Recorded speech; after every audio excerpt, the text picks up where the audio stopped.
So what I'm trying to do is collect insects that are hiding within the compost.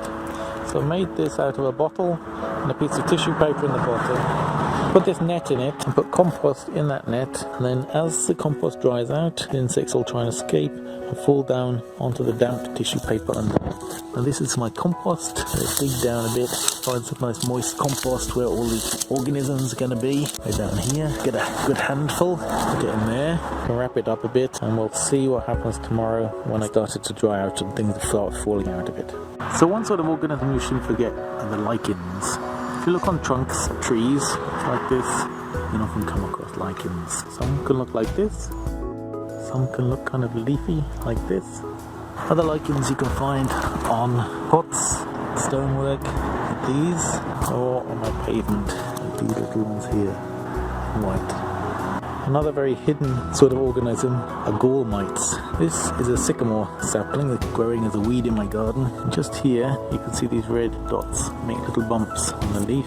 They're little holes. Those are kind of mite related to spiders, which feeds and makes the gall. Some insects don't make galls, but they make leaves curl up. This one here on a cherry tree. If I uncurl this, you'll see little aphids inside. For some reason, they're protecting themselves from what might eat them.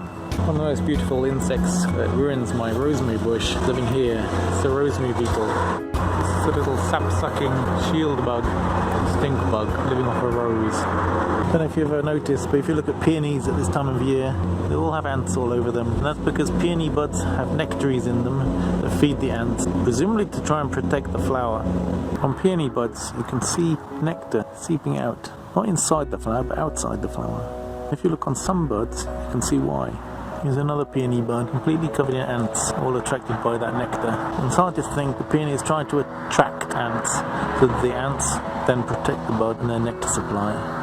Not sure, but I think these are ladybird eggs. And one of the reasons I think so is because this is a cherry. At this time of year, it starts getting aphids, lots and lots of aphids. And here's some of those aphids wrapped in a cherry leaf along with a bunch of ants, which like feeding on the nectar that the aphids produce.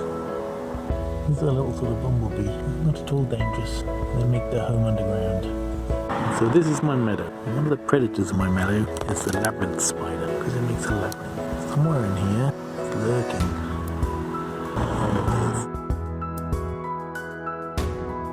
So I live next to a busy road, which is why it's so noisy, but there's lots of different things that grow in my little meadow. There's hawksbeard, there are dandelions, daisies, and down here there's clover, that will flower later on, plantains, vetches, buttercups, different sorts of grass.